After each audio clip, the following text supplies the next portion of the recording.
Hello, good morning dear students. पिछले video में हम लोगों ने एबनॉर्मल इलेक्ट्रोकार्डियोग्राम स्टार्ट किया था पार्ट 1 और उसमें हमने डिस्कस किया था एरिथमियास। जो बचा हुआ है तो अब ये हार्ट ब्लॉक्स और वेंट्रिकुलर हाइपरट्रॉफी आज की वीडियो में हम लोग डिस्कस करेंगे।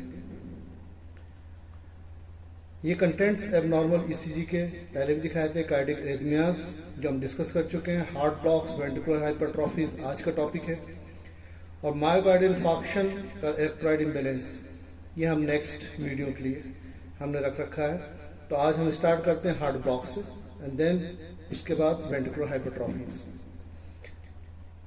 हार्ट ब्लॉक्स क्या है कि जब कभी जो पेस मेकर और कंडक्टिंग सिस्टम है इसमें कहीं ब्लॉक हो जाए तो एक तो हार्ट रेट कम हो जाता है या हार्ट रेट रुक भी सकता है, तो that is heart block.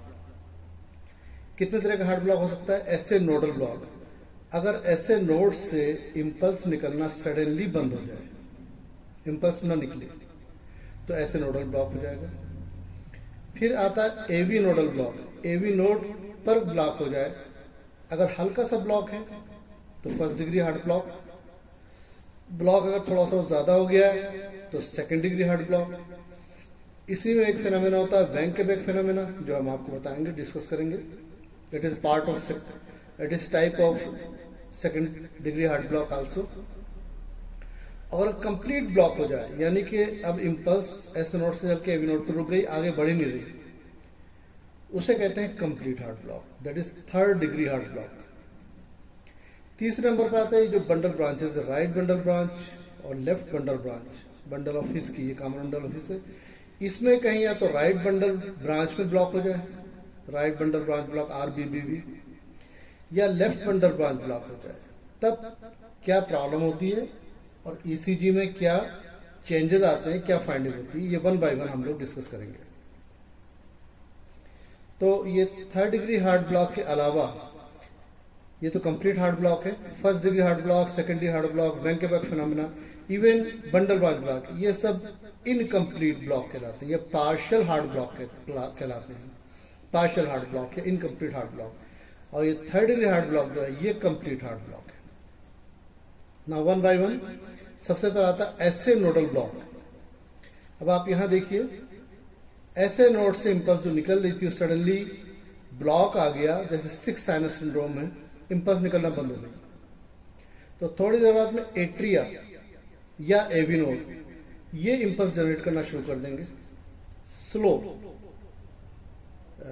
Heart rate के साथ। तो ये देखिए, ये PQRS और ये T, ये इंपल्स चल रही है, बराबर बीट चल रही है, इंपल्स आ रही है इस नोड से, ये एक और इंपल्स आई और सडनली यहाँ ब्लॉक हो गया, हार्ट स्टॉप हो जाएगा थोड़ी देर के लिए, and after that atrium muscle pacemaker काम करना शुरू करेगी और इंपल्स जनरेट करना शुरू कर देंगी, और अगेन जो इंपल्स पूरी क्रॉस करेगी, तो फिर से PQRST स्टार्ट हो जाएगा। या दूसरी कंडीशन हो सकती है कि ब्लॉक हट जाए और फिर से हार्ट स्टार्ट हो जाए। तो अगर ब्लॉक हट गया और ऐसे नोड से इंपल्स आना शुरू हो गई तो हार्ट रेट सेम रहेगा, मान लीजिए 70 to 80 पर मिनट चल रहा था तो ये भी 70-80 पर मिनट होगा। लेकिन अगर ब्लॉक नहीं हटा और एट्रिया ने जनरेट करना शुरू कर दिया तो स्लो करेगी 40 to 60 पर मिनट, या एवी नोड भी 40 to 60 पर मिनट। ये एक नॉर्मल ECG है, ये ब्लॉक शो कर रहा है ऐसे नोडल ब्लॉक, और ये देखिए 2-3 बीट गैप हो गया और फिर ये इंपल्स शुरू हो गई, या तो ऐसे नोड से ही ब्लॉक हटने के बाद या एट्रिया से। तो इसमें सिर्फ आपको एक थोड़ी देर के लिए हार्ट स्टॉप हो गया है और फिर नॉर्मल शुरू हो गई है बीट। तो ऐसे nodal block is failure of impulse transmission from ऐसे नोड टू एवी नोड, जैसे 6 साइनस सिंड्रोम जो पिछली बार भी हमने बताया था। Heart will stop beating immediately, atrial muscles take over pacemaker functions and produce the impulses with slow rate of 40 to 60 per minute. This is known as atrioventricular rhythm, और जो normal sinus की थी वो साइनस रिदम कहलाती है, ये atrioventricular rhythm. तो ये ऐसे नोडल ब्लॉक हो गया, ECG फाइंडिंग आपके सामने है ना। अब हम एवी नोडल ब्लॉक पे आते हैं। एवी नोड यहाँ पर ब्लॉक हो रहा है, तो यहाँ से यहाँ तक नॉर्मल आ रही है, यहाँ ब्लॉक हो रहा है। तो ये ब्लॉक कई तरह का हो सकता है। फर्स्ट है फर्स्ट डिग्री हार्ड ब्लॉक जो इनकम्प्लीट है, यानी इम्पल्स थोड़ा सा ब्लॉक है, इम्पल्स यहाँ आकर रुक गई थोड़ी देर के लिए। वैसे भी एवी नोडल डिले होता है 0.09 सेकंड का, लेकिन यहाँ पर 0.09 सेकंड से थोड़ा ज्यादा देर के लिए रुक गई और उसके बाद क्रॉस कर दी। तो हर बीट क्रॉस कर जाती है, लेकिन एवी नोड पे थोड़ा सा ज्यादा वक्त के लिए रुक जा रही है। तो यहाँ से आता है एट्रियल डिपोलाइजेशन में पी वेव बनती है, और ये जब क्रॉस करती है तो क्यू आर स्टार्ट होता है। तो पी आर इंटरवल मतलब है atrial depolarization and starting of ventricular depolarization. तो पी आर इंटरवल थोड़ा सा लंबा हो जाएगा, बस यही चेंज मिलेगा। तो ईसीजी फाइंडिंग मिलेगी पी आर इंटरवल जो नॉर्मली 0.12 सेकंड से 0.18 सेकंड या एवरेज 1.16 सेकंड है। लेकिन अगर ये आपको ज्यादा बड़ा मिल रहा है 0.2 सेकंड से भी ज्यादा, then it is first degree heart block. तो सिर्फ यही चेंज होगा बस। आप देख लीजिए, ये पीआर इंटरवल है, नॉर्मल बीट है। ये फर्स्ट डिग्री हार्ड ब्लॉक हुआ, इसमें पीआर इंटरवल थोड़ा ज्यादा हो गया। स्टार्टिंग पी से लेकर क्यू तक या आर तक, आर के नॉच तक एक ही लेवल पे होते हैं। ये पीआर इंटरवल है। आप इसमें देखिए, ये पी है और ये क्यू आर एस है। ये पी है हल्की सी नॉच, ये क्यू आर एस है। अगर हम काउंट करें तो यहां से स्टार्ट से काउंट कीजिए, 5 स्मॉल स्क्वायर हो गए और इसमें एक और आ गया तो 6 स्मॉल स्क्वायर, और 0.04 सेकंड का एक स्मॉल स्क्वायर है। तो अगर मल्टीप्लाई करें तो 6 चौक 24, 0.24 सेकंड का पीआर इंटरवल हो रहा है। और बाकी पीपी इंटरवल कांस्टेंट है, पी से लेके P, again PP interval constant है, आरआर इंटरवल भी कांस्टेंट है। लेकिन PR interval is more than 0.2 second, then it is first degree heart block. बस यही चेंज मिलता है और कुछ नहीं। तो atrial ventricular rhythms regular, they are regular without dropped beats, PR interval more than 0.2 second, prolonged AV conduction only, that is also called delayed conduction या AV nodal delay ज़्यादा बढ़ गया तो delayed conduction है। It is due to partial disturbance of conduction between atria and ventricles, atria ventricle बीच में थोड़ा सा disturbance हो रहा है, partial। All atrial impulses reach the ventricles, सभी क्रॉस करती हैं, but these stay at AV node for longer time। Normal AV nodal delay 0.09 second, इतनी देर के लिए इंपल्स रुकती है, मगर यहाँ पे इससे ज्यादा रुक रही है। So P R interval is prolong. ये अगर आपको कहीं मिलता है पी आर इंटरवल ज्यादा, तो समझिए फर्स्ट डिग्री हार्ड ब्लॉक है। अब सेकंड डिग्री हार्ड ब्लॉक, तो क्या हुआ, थोड़ा सा ब्लॉक और बढ़ गया। अब क्या है, सारी इंपल्सेस क्रॉस नहीं कर रही, कुछ इंपल्सेस यहां तक आकर रुक गई और कुछ क्रॉस कर गई। फॉर एग्जाम्पल, एक इंपल्स रुक गई, दूसरी इंपल्स क्रॉस कर गई, तो 2 पी और 1 क्यूआरएस मिल जाएगा। जैसे ये देखिए पी वेव ये क्रॉस नहीं कर पाई वाली, तो इसका क्यूआरएस नहीं मिल रहा है। फिर सेकंड इंपल्स आई, उसमें पी वेव एट्रियल डिपोलाइजेशन का ये क्रॉस कर गई, तो क्यूआरएस मिल गया। फिर ये नेक्स्ट पी क्यूआरएस, तो 2 पी और 1 क्यूआरएस या 2:1 ब्लॉक कहते हैं। कभी कभी क्या होता है कि 2 इंपल्सेस नहीं क्रॉस कर पाएंगे, 2 पी तो ये हो गए, और तीसरी जब पी वेव बनी वो क्रॉस कर जाती है एवी नोड और फिर वेंट्रिकल भी कंडक्ट करता है। तो 3p:1, समटाइम देयर में भी 4p:1। तो कुछ क्रॉस कर रही हैं, कुछ नहीं क्रॉस कर रही हैं। ये सेकेंड डिग्री हार्ड ब्लॉक कहलाता है। तो ECG findings, regular PP interval regular है। It shows 2:1 block या 2p:1 QRS block with alternate response of ventricle to atrial beats, sometimes 3:1 or sometimes 4:1. When all the atrial impulses are not conducted to the ventricles and beats are dropped, that is known as second degree heart block or second degree AV nodal block.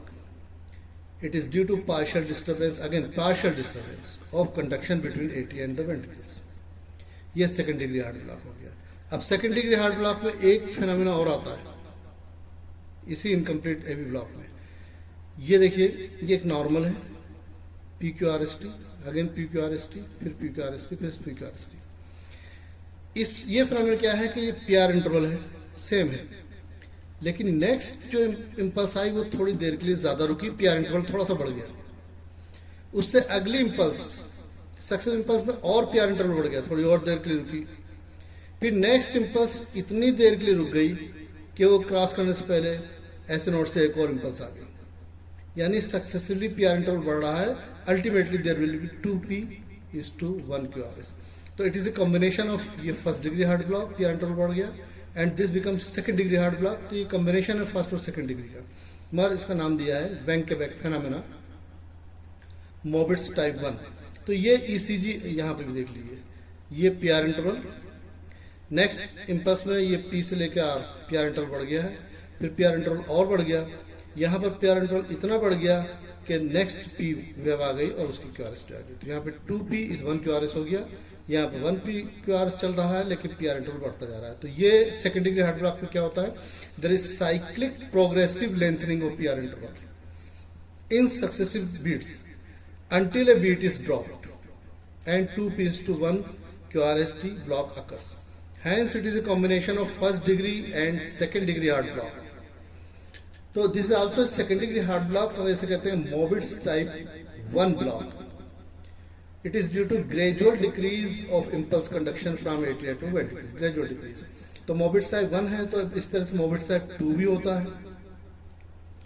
वो क्या है, it is A periodic block, कि अब ये 2:1 या 3:1 या 4:1 नहीं है, बल्कि नॉर्मली इम्पल्स चल रही है और कोई एक आध ड्रॉप कर गई। जैसे there is occasional drop of beat resulting in 6:5, यानी 6p और 1 QRS। नहीं, नॉर्मल चल रही है लेकिन 5 एट्रियल इम्पल्सेस के बाद में एक क्रॉस नहीं हुई, या 8p आ रहे हैं और 7 QRS आ रहे हैं, तो 7 के बाद एक ड्रॉप कर गई, तो 6p 5 QRS या 8p 7 QRS, और ये चलता रहेगा। नेक्स्ट फिर 6p आएंगी, 1 QRS आएगा। तो ये पीरियडिक ब्लॉक कहलाता है, पीरियडिक, और इसे कहते हैं मोबिट्स टाइप 2 ब्लॉक। तो ये डिफरेंट वेराइटीज हैं सेकेंड डिग्री हार्ट ब्लॉक की। अब आता है थर्ड डिग्री हार्ट ब्लॉक, या उसे कहते हैं कंप्लीट हार्ट ब्लॉक या complete AV nodal block. AV node पर इतना ब्लॉक हो गया, ये कंप्लीट हो गया कि अब इम्पल्स क्रॉस ही नहीं करेगी। फर्स्ट डिग्री में तो थोड़ा रुक के क्रॉस कर रही थी, सेकंड डिग्री में कुछ क्रॉस कर रही थी, कुछ नहीं क्रॉस कर रही थी। वेंकेबेक फेनोमेनन में रुकी जा रही थी, अगली बार और रुकती थी, फिर क्रॉस कर जाती थी, लेकिन यहाँ पे अब क्रॉस कर ही नहीं रही। तो क्या होगा, कुछ देर के लिए हार्ट रुक जाएगा हार्ट, उसके बाद वेंट्रिकल अपनी इम्पल्स जनरेट करना शुरू कर देगा और वेंट्रिकल कंट्रैक्शन शुरू हो जाएगा। वो कहते हैं ईडियो वेंट्रिकुलर रिदम। अब क्या है, एट्रिया अपनी रिदम से इम्पल्स जनरेट कर रहा है और कंट्रैक्ट हो रहा है। फॉर एग्जांपल 70 to 80 मान लीजिए बीट चल रहे हैं एट्रिया के, एट्रिया इम्पल्स से निकल रही है, तो एट्रिया कंट्रैक्ट कर रहा है, लेकिन वेंट्रिकल की जो नॉर्मल रेट है वो 20 to 40 पर मिनट। ये 20 से लेकर 40, मान लीजिए 40 है तो ये और 80 है, तो डबल का फर्क पड़ गया। या ये हो सकता है कि 80 पर मिनट है, ये 20 पर मिनट हो, तो 4 गुना फर्क पड़ गया। तो एट्रिया और वेंट्रिकल बीच में कोई एसोसिएशन नहीं रहा, ये कंप्लीट ब्लॉक है। एट्रिया अपने रिदम से कंट्रैक्ट कर रहा है, वेंट्रिकल अपने रिदम से कंट्रैक्ट कर रहा है। तो क्या चेंजेस होंगे, तब ये चेंजेस आएंगे। It is due to complete interruption of conduction between atria and the ventricles, complete atrio ventricle dissociation, कोई आपस में रिलेशन नहीं है। So ventricles beat with a slower rate and independent of rhythm of S node, and this rhythm is called idioventricular। जो ventricle कर रहा है idioventricular rhythm है। ECG फाइंडिंग्स क्या होंगी, it is there is independent regular atrial और regular ventricle. Atria भी regular कर रहा है, वेंट्रिकल रेगुलर कर रहा है, लेकिन दोनों की स्पीड में फर्क है। तो क्या होगा, आप देखिए, ये वेंट्रिकल की रिदम चल रही है 1 2 3 4, यानी इतनी देर में 4 बार वेंट्रिकल ने कंट्रैक्ट किया, लेकिन एट्रिया की स्पीड ज्यादा है। तो देखिए पी वेव कितनी हो गई, एक यहाँ पे मर्ज कर गई, और पी वेव कहीं भी आ सकती है, 1 2 3 4 5 6 7 8 9 10 पी वेव है और 4 QRS है, यानी 4 बार वेंट्रिकल कंट्रैक्ट किया इतने पीरियड में और 10 बार एट्रिया कंट्रैक्ट किया है। तो पी वेव अब कहीं भी आ सकती है। यहाँ देखिए मर्ज हो गई, यहाँ पी वेव जस्ट टी के बाद है, यहाँ पी वेव फिर QRS से पहले है, Q पे मर्ज कर गई है, फिर T के बाद आ रही है, फिर Q से पहले है, अब देखिए T के ऊपर आ गई P, और यहाँ पे फिर Q से पहले आई है, फिर T के ऊपर मर्ज कर गई, T और P पता ही नहीं लग रहे, और फिर P वेव। तो P वेव कहीं भी पड़ सकती है, और PP इंटरवल बिल्कुल कांस्टेंट है, RR इंटरवल कांस्टेंट है, लेकिन दोनों इक्वल नहीं है। यहाँ भी आप देख लीजिए, ये P वेव इसके ऊपर है, फिर ये P वेव है, ये P वेव आ गई, ये P वेव फिर T के ऊपर आ गई, ये फिर P वेव है, ये P वेव है। तो P ज़्यादा है और R कम है, तो ECG फाइंडिंग्स में मिलेंगे। अब यहाँ पे अगर हम काउंट करें, फॉर एग्जाम्पल एक बार को काउंट कर लेते हैं, PP इंटरवल काउंट करते हैं, 5, 10 और 15, और ये तकरीबन एक इधर करके ये 18 अगर मानते हैं, 18 स्मॉल स्क्वायर के PP के, तो ये एक मिनट, ये रहा 5, 10 और 15, तो 1500 अपॉन 15 इजकल टू 100 पर मिनट एट्रियल का रेट है। और RR का काउंट कर लीजिए, बड़े लार्ज स्क्वायर 1, 2, 3, 4, 5, 6, यानी 30 तो ये हो गए, और ये दोनों मिला के भी अगर 5 बैठते हैं तो 35, तो 1500 अपॉन 35, वेंटिकुलर रेट करीब आ रहा है 43। ये 43 पर मिनट और ये 100 पर मिनट, दोनों का अलग अलग है। आप एबव लोअर ग्राफ में ये इसके रेट है। तो PP इंटरवल कांस्टेंट रेगुलर है एट्रिया, RR इंटरवल भी कांस्टेंट है, ये भी रेगुलर है इसमें ventricle, but PP interval is not equal to RR interval, जिसके वजह से PR इंटरवल वेरिएबल है। PR इंटरवल यहाँ से कुछ और मिलेगा, यहाँ पे कुछ और मिलेगा, यहाँ कुछ और मिलेगा, यहाँ पे कुछ और मिलेगा, तो PR इंटरवल इज वेरिएबल। ये 3rd डिग्री हार्ट ब्लॉक है। अब इसमें एक प्रॉब्लम हो सकती है कि जब ये हार्ट एकदम से स्टॉप हुआ कंप्लीट ब्लॉक के बाद, और थोड़ी देर बाद में वेंट्रिकल ने कंट्रैक्ट करना शुरू कर दिया, लेकिन इस बीच में और वेंट्रिकल कंट्रैक्ट भी कर रहा है तो स्लो रेट से कर रहा है, तो ब्लड कम जा रहा है, ब्रेन के अंदर ब्लड कम जा रहा है, किडनी, लंग्स, वाइटल ऑर्गन से ब्लड कम जा रहा है, कभी कभी ब्लड ब्रेन के अंदर बहुत कम जा सकता है। या हार्ट स्टॉप हुआ तो क्या हो सकता है कि पर्सन बेहोश होकर गिर भी सकता है, चक्कर आ सकते हैं। तो ये इसे कहते हैं स्टोक्स एडम सिंड्रोम, ये कंप्लीट हार्ट ब्लॉक में मिल सकता है। When complete heart block develops suddenly, then AV nodal delay occurs, delay बहुत ज्यादा बढ़ गया और रुक गई impulse. Ventricle stand still occurs for few seconds, उसके बाद जनरेट करेगा before generation of idioventricular rhythm. Then blood pressure decreases, ischemia यानी lack of blood supply to the brain, brain में ब्लड नहीं पहुंच पा रहा उतनी देर तक। Then there may occur dizziness and fainting, this is called Stokes Adam syndrome. और अगर ये टाइम बहुत ज्यादा बढ़ जाए, if the time exceeds more than 1 minute तक ब्रेन में ब्लड की सप्लाई ना हो पाए, then there may be unconsciousness, there may be convulsions, and ultimately it may result to the death. तो this is Stokes Adam syndrome, ये एक problem है। तो उसी के लिए आर्टिफिशियल पेसमेकर भी लगाया जाता है अगर कंप्लीट हार्ट ब्लॉक हो गया है। अब आप आइए बंडल ब्रांच ब्लॉक, ये राइट बंडल है, ये लेफ्ट बंडल है। इसको थोड़ा सा इत्मीनान से समझाना पड़ेगा आपको। या तो राइट बंडल ब्रांच यहाँ पे ब्लॉक हो गया तो क्या होगा, इम्पल्स लेफ्ट से चलेगी, लेफ्ट से आगे बढ़ेगी और लेफ्ट में आगे आके यहाँ से फिर वापस होगी बैक, या वेंट्रिकल को इसने एक्साइट किया, उसके बाद फिर वापस आएगी और फिर राइट को एक्साइट करेगी। तो ज्यादा टाइम ले रही है तो QRS यानी वेंट्रिकुलर डिपोलराइजेशन जो पीरियड था 0.08 सेकंड का, 2 स्मॉल स्क्वायर, ये बढ़ जाएगा तो QRS प्रोलॉन्ग मिलेगा। दूसरी बात, कुछ लीड्स में यहाँ पे आर वेव मिलती है, एपेक्स का डिपोलराइजेशन, और इसके पीछे जो बेस का डिपोलराइजेशन था उसको S मिलती है। कुछ लीड्स में R जो है शेपलेस हो जाएगा, डिफॉर्म, कुछ लीड्स में S डिफॉर्म हो जाएगा। और अगर यहाँ पे ब्लॉक है, राइट में ब्लॉक है, तो इम्पल्स यहाँ से लेफ्ट में चली और इधर मुड़ गई, तो कार्डिक एक्सिस भी राइट में डेविएट कर जाती है। ये हमने पहले बताया था कि राइट एक्सिस डेविएशन के काजेस थे right ventricular hypertrophy, right bundle branch block, और राइट की तरफ ये शिफ्ट कर गया हार्ट, या लेफ्ट में मायोकार्ड इन्फेक्शन हो गया। तो इसी तरह से यहाँ पर हमको एक्सिस डेविएशन भी मिलेगा। तो आप देख लीजिए, व्हेन राइट और left branch of the bundle of His is affected यानी blocked, there occurs right bundle branch block और left bundle branch block respectively. During this, the impulse from the atria reaches to the unaffected ventricle first. Unaffected तरफ पहले जा रही है.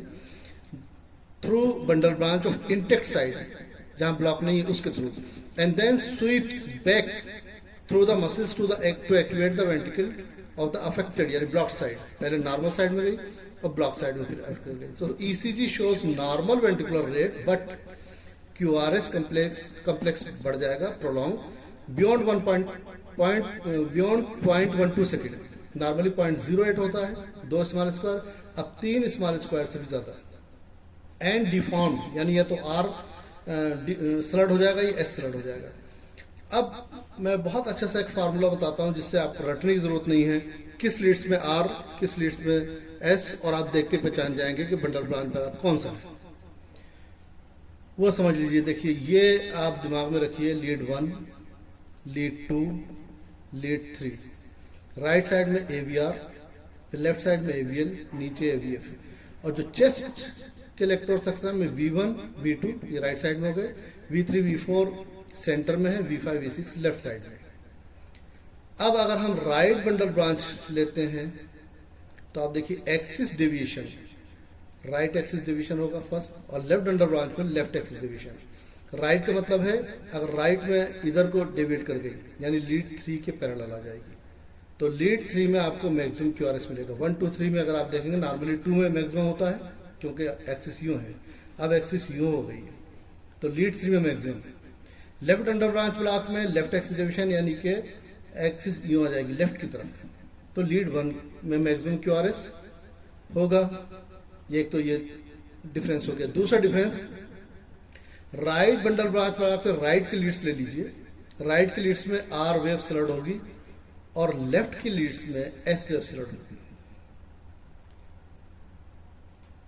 Left bundle branch में left Leeds में are स्लड होगी, right में एस स्लड होगी. क्या मतलब है इसका, कि राइट लीड्स कौन सी है, देखिए एवीआर ये राइट साइड में है, V1, V2 ये राइट साइड में है. तो 12 जो लीड्स आप ले रहे हो एवीआर, V1, V2, इसमें आर वेव स्लड है. और इसके अपोजिट लेफ्ट लीड्स, ये लीड 1 एवीएल, लेफ्ट 1 यहाँ पे पॉजिटिव, लीड 1 को भी हम लेफ्ट में मान रहे हैं, लीड 1 एवीएल, और ये 5, 6 ये 4, 5, 6 ये लेफ्ट की लीड्स है. इतनी लीड्स यहां से अगर हम एक लाइन खींच दें इमेजिनरी, तो एवीआर, V1, V2 राइट में हो गया, V4, V5, 6 एवीएल, लीड 1 ये लेफ्ट में हो गया. इसमें हमको एस स्लड मिल जाएगा. और लेफ्ट अंडर ब्रांच में आपको इसका उल्टा हो जाएगा. लेफ्ट की लीड जो है 1 एवीएल और V5, 6 इसमें आर स्लड होगा, और इसके रिसिप्रोकल V1, V2 में एस स्लड होगा.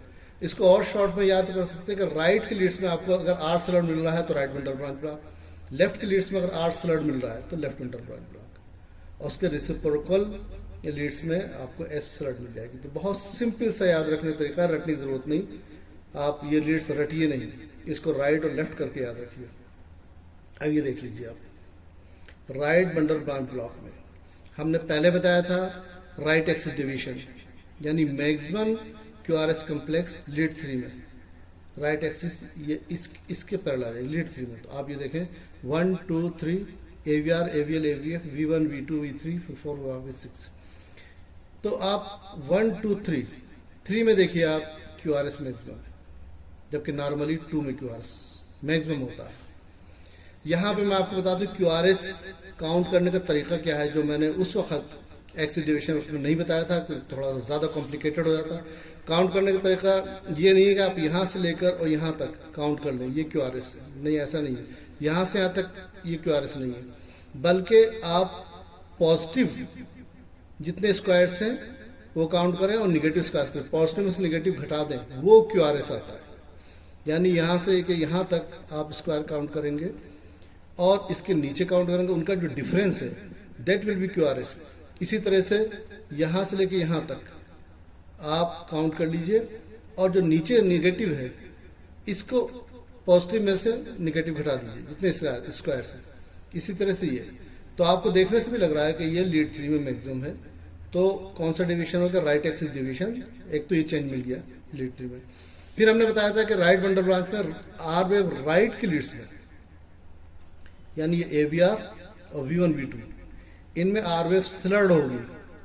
अब आप देख लीजिए AVR, ये रहा AVR, ये QRS, ये जो आर वेव है ये स्लर्ड वेव जा रही है, यानी QRS जो कॉम्प्लेक्स ज़्यादा बढ़ गया और ये स्लर्ड है, स्लर्ड वेव थोड़ा सा ज़्यादा है, पीक वैसी नहीं है स्पाइक शेप की। तो AVR, फिर आप ये देखिए V1 V2, V1 देखिए, अभी पैटर्न इसमें QRS का नहीं मिल रहा, RSR, क्योंकि Q तो नीचे होती है, ये ऊपर है, ये RSR, इसे कहते हैं RSR डैश। इस तरह का ये पैटर्न है, ये एबनॉर्मल है। और आर वेव देखिए, ये वाली आर वेव अगर बिल्कुल पीक नहीं बल्कि एक यहाँ से हल्का सा नॉच दिख रहा है, तो आर स्लर्ड है। और V2 में भी देख लीजिए R, फिर ये S, फिर ये R डैश, ये पैटर्न मिल रहा है। तो QRS बड़ा हो गया और V1 V2। अब आप इसके रेसिप्रोकल यानी कि लेफ्ट की लीड्स 1 AVL V4 V6, 1 ये है, AVL ये है, V4 V6, यहाँ तक ये लेफ्ट की लीड्स में आपको S स्लर्ड मिल जाएगा। आप यहाँ देख सकते हैं लीड 1, ये देखिए S वेव नॉच नहीं है बल्कि S वेव स्लर्ड है लीड 1 में। फिर कौन सा बताया हमने, AVL, आप AVL ये देखिए AVL में S स्लर्ड आ गई। उसके बाद आता है V4 V5 V6, ये देखिए V4 V5 V6 में S वेव देखिए नीचे वाली S वेव, ये एक नॉच आया, ये स्लर्ड कहलाता है, शेप चेंज हो गया। S4 में भी, S5 में भी और ये S6 में भी पीक स्पाइक नहीं है, तीनों में। तो ये सिंपल सा फार्मूला है कि राइट के लीड्स में आर स्लर्ड तो राइट बंडल ब्रांच ब्लॉक और राइट एक्सिस डिवीजन, लेफ्ट की लीड्स में आर स्लर्ड तो और left axis division, left bundle branch block. तो ये राइट का हो गया। Now come to the left bundle branch block. इसमें भी हमने बताया था कि देखिए left axis division, left axis division ये यानी लेफ्ट साइड में हो गया तो लीड 1 के पैरेलल आ जाएगा। So maximum QRS complex in the lead 1 out of 1 2 3। देखिए 1 2 3, तो इसमें लीड 1 में मैक्सिमम है QRS। अब आप कह सकते हो कि साहब लीड 2 में ज़्यादा लग रहा है, लेकिन हमें वही फार्मूला होता है कि आप ऊपर के स्क्वायर्स काउंट करिए माइनस नीचे के स्क्वायर्स, वो QRS है। जब ये काउंट करेंगे तो ये कम हो जाएगा, ये ज़्यादा है। तो लीड 1 में मैक्सिमम QRS है लीड 2 और 3 के मुकाबले में। एक तो ये हो गया लेफ्ट एक्सिस डिवीजन। और जो लेफ्ट के लीड्स हैं उसमें आर स्लर्ड होगा। लेफ्ट लीड्स वही 1 AVL 5 6, ये वाला लीड 1 AVL और 5 6। तो आप देख सकते हैं लीड 1, ये देखिए आर स्लर्ड क्लियर दिखाई पड़ रहा है लीड 1 में। फिर दूसरा आया AVL, ये देखिए आर स्लर्ड, स्पाइक नहीं है। और उसके बाद कौन सा V5 V6, ये देखिए V5 R slurred, V6 R slurred. तो लेफ्ट के लीड्स में आर स्लर्ड है लेफ्ट अंडर ब्रांच ब्लॉक में। इसके रेसिप्रोकल यानी राइट के लीड्स में, राइट के लीड्स कौन सी V1 V2, ये V1 V2 राइट के लीड्स है। V1 V2 देख लें, इसमें S स्लर्ड मिलना चाहिए। V1 देखिए, इसमें देखिए S स्लर्ड है। तो बहुत सिंपल सा फार्मूला है, बस यही फार्मूला याद रखना है और ये आपका लेफ्ट बंडल ब्रांच हो गया। तो ये जो हमने दिया है राइट बंडल ब्रांच ब्लॉक में right axis division lead 3 maximum, right के लीड्स में आर स्लर्ड, लेफ्ट के लीड्स में S slurred. Left bundle branch में लेफ्ट एक्सिस डिवीजन लीड 1 के में मैक्सिमम QRS, लेफ्ट के लीड्स में आर स्लर्ड, राइट के लीड में S स्लर्ड।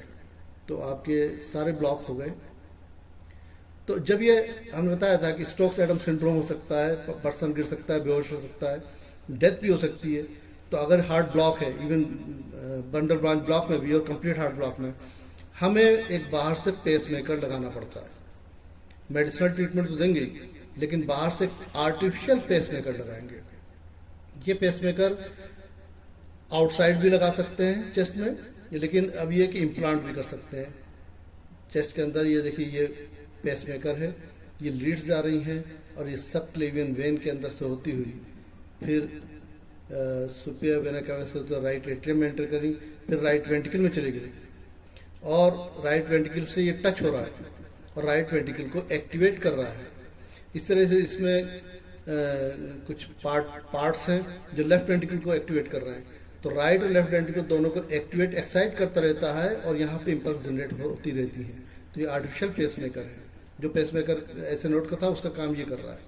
तो इम्पल्स जनरेट करता है और एक्साइट करता है, उसमें फिक्स कर लेते हैं रेट कि इतने रेट पर मिनट रखना है। तो that is artificial pacemaker. Primary purpose of pacemaker is to maintain an adequate heart rate either because the heart's natural pacemaker is not fast, ये तो slow, या because there is a block in the heart electrical system. Modern pacemakers are externally programmable and allow a cardiologist to set the optimum pacing modes for individual patients. ठीक है, ये हम pacemaker बाहर रख रहे हैं और इसकी जो लीड्स हैं वो अंदर तक जा रही है। तो आर्टिफिशियल कार्डियक पेसमेकर हो गया। तो यहाँ पर हार्ट ब्लॉक्स खत्म हो गए। सेकंड वेंट्रिकुलर हाइपरट्रॉफीज, वेंट्रिकुलर हाइपरट्रॉफीज यानी कि राइट वेंट्रिकुलर हाइपरट्रॉफी यानी राइट वेंट्रिकल बहुत बड़ा हो गया है। ये राइट हार्ट फेल्यूर में होता है और लेफ्ट हार्ट फेल्यूर में लेफ्ट वेंट्रिकुलर हाइपरट्रॉफी हो जाती है। इसमें ईसीजी फाइंडिंग्स कैसे होगी ये देखिए। अगर राइट वेंट्रिकल से पल्मोनरी ऑर्टा में जा रहा है, अगर पल्मोनरी हाइपरटेंशन हो जाए, हाइपरटेंशन, तो इससे ज्यादा काम करना पड़ेगा, बहुत ज्यादा फोर्सफुल इसको भेजना पड़ेगा और यहाँ पर रेजिस्टेंस है। तो धीरे धीरे ब्लड यहाँ पे नहीं जा पा रहा, बहुत पूरा कंप्लीटली राइट वेंट्रिकल बढ़ता जाएगा। 70 ml ब्लड हर स्ट्रोक में जाता है। मान लिया यहाँ पे फेल्यूर होना शुरू हो गया, 60 ml जा रहा है, 10 ml यहाँ रह गया, अगली बार फिर 10 ml रह गया, तो राइट वेंट्रिकल धीरे धीरे बढ़ता जाएगा। लेफ्ट वेंट्रिकल फेल्यूर ये यहाँ पर है। लेफ्ट वेंट्रिकल से फेल्यूर हो रहा है तो ब्लड ये सिस्टमिक ऑर्टा में, अगर सिस्टमिक हाइपरटेंशन है, सिस्टमिक हाइपरटेंशन, तो इसको बहुत ज्यादा काम करना पड़ रहा है और ultimately systemic hypertension left ventricle को फेल कर सकता है। तो ब्लड यहाँ पे हर बार कुछ रह जा रहा है, पूरा नहीं जा पा रहा और लेफ्ट वेंट्रिकल हाइपरट्रॉफी हो जाती है। तो यूजुअली हार्ट फेल्यूर में हाइपरट्रॉफी होती है। अब इसमें भी बहुत सिंपल सा फार्मूला है।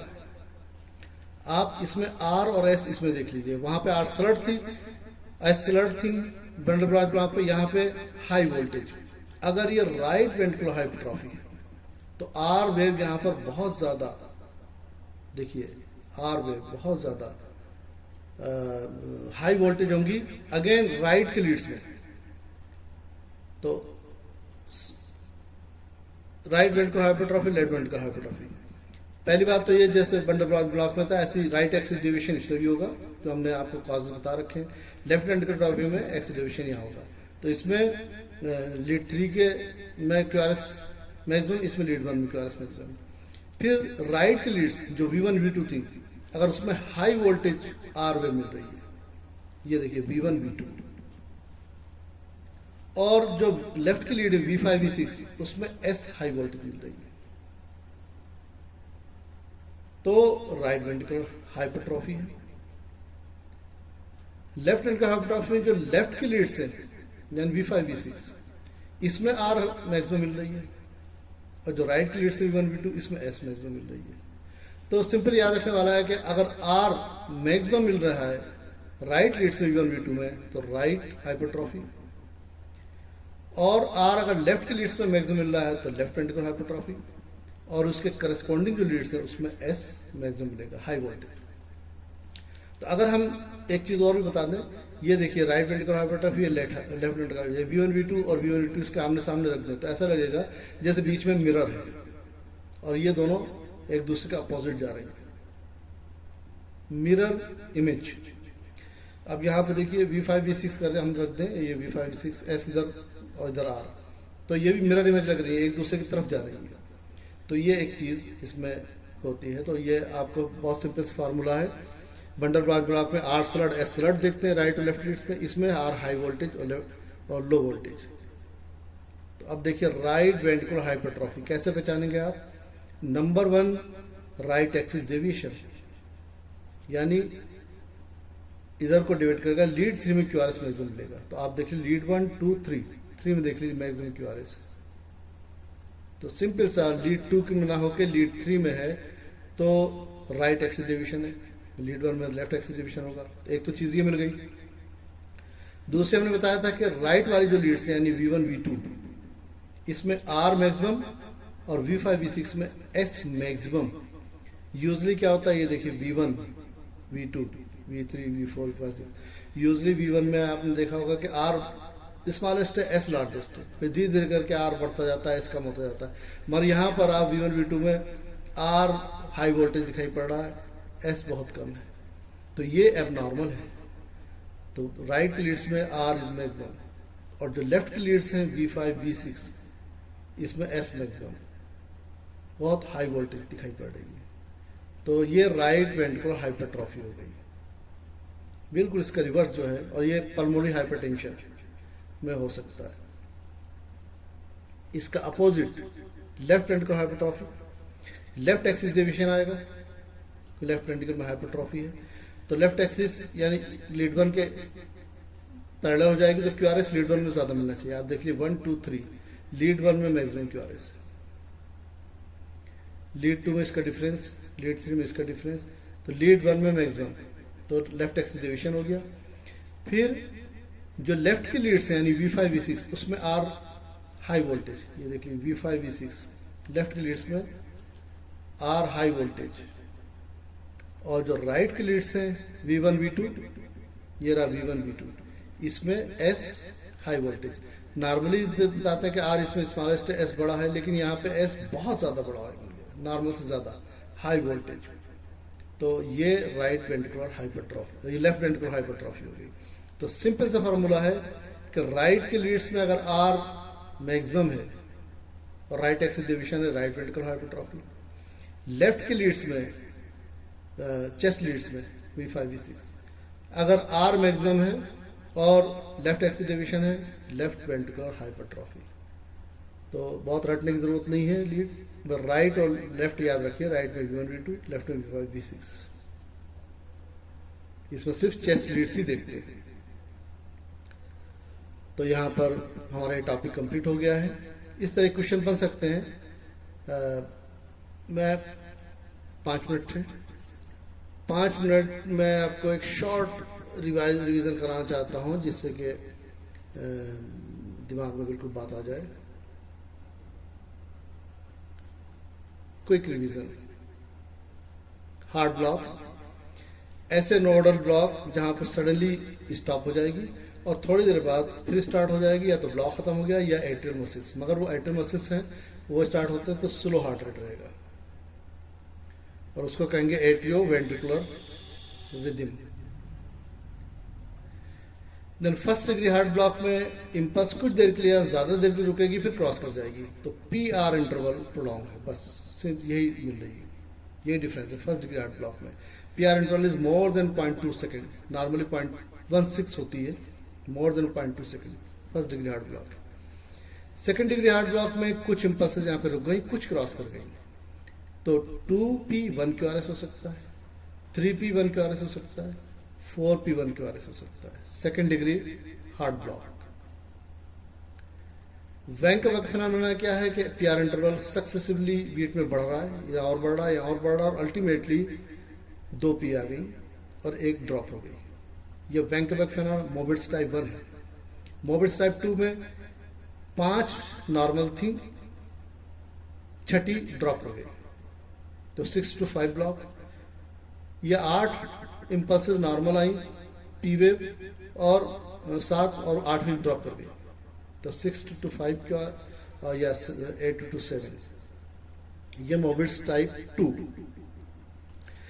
Third degree heart block is complete heart block, बिल्कुल यहाँ पे इंपल्स अब जा ही नहीं रही है, तो एट्रिया अपनी इंपल्स से कंट्रैक्ट कर रहा है, वेंट्रिकल अपनी इंपल्स, ये 70 to 80 पर मिनट, ये 20 to 40 पर मिनट। तो PP वेव्स बहुत ज्यादा मिलेंगी एक खास पीरियड में, और RR वेव्स कम मिलेंगी। PP इंटरवल कांस्टेंट है, RR इंटरवल कांस्टेंट है, पर दोनों इक्वल नहीं है, और PR इंटरवल वेरिएबल है। तो कंप्लीट AV डिसोसिएशन, वेंट्रिकल अपनी रिदम से ED वेंट्रिकल रिदम, तो ये कंप्लीट हार्ट ब्लॉक हो गया। इसमें कभी कभी स्टॉक्स एडम सिंड्रोम भी हो जाता है कि अगर ब्रेन में ब्लड नहीं जा पा रहा है तो पर्सन बेहोश हो गिर गया, फेंट हो गया, अनकॉन्शियस हो गया, कन्वर्जन आने लगे, और अगर जल्दी ट्रीट नहीं हुआ तो देर में भी डेथ। बंडल ब्रांच ब्लॉक में, एक बंडल ब्रांच ब्लॉक में है तो जो इंटेक्ट है वहां से इंपल्स आएगी, उस वेंट्रिकल को कंट्रैक्ट करेगी, उसके बाद में फिर वापस दूसरे को करेगी, तो QRS प्रोलॉन्ग होगा। साथ ही साथ अगर राइट बंडल ब्रांच ब्लॉक है तो राइट एक्सिस डिवीजन यानी कि लीड 3 के पैरेलल हो जाएगी, QRS मैक्सिमम है। और राइट के लीड्स AVR V1 V2 में R स्लर्ड और लेफ्ट में S स्लर्ड। तो राइट वेंट्रल ब्रांच ब्लॉक है, राइट डिवीजन, लीड 3 में मैक्सिमम QRS। राइट की जो लीड्स हैं AVR और V1 V2 R स्लर्ड है, ये RSR पैटर्न है। और लेफ्ट की जो लीड्स है V4 V5 V6 देखिए, इसमें S स्लर्ड आ रही है और AVL में भी S स्लर्ड आ रही है नीचे वाली, और इवन लीड 1 में भी S स्लर्ड है। तो ये राइट वेंट्रल ब्रांच ब्लॉक हो गया। लेफ्ट वेंट्रल ब्रांच ब्लॉक में लेफ्ट एक्सिस डिवीजन यानी 1 में मैक्सिमम QRS, और R वेव लेफ्ट की लीड्स यानी V1 V2 में लेफ्ट की लीड V5 V6 1 और AVL में R स्लर्ड है। तो ये देखिए 1 में R स्लर्ड, फिर AVL में R स्लर्ड, और V5 में R स्लर्ड, V6 में R स्लर्ड। लेकिन जो राइट की लीड्स थी V1 V2 ये, इसमें S स्लर्ड, ये डिफरेंस है।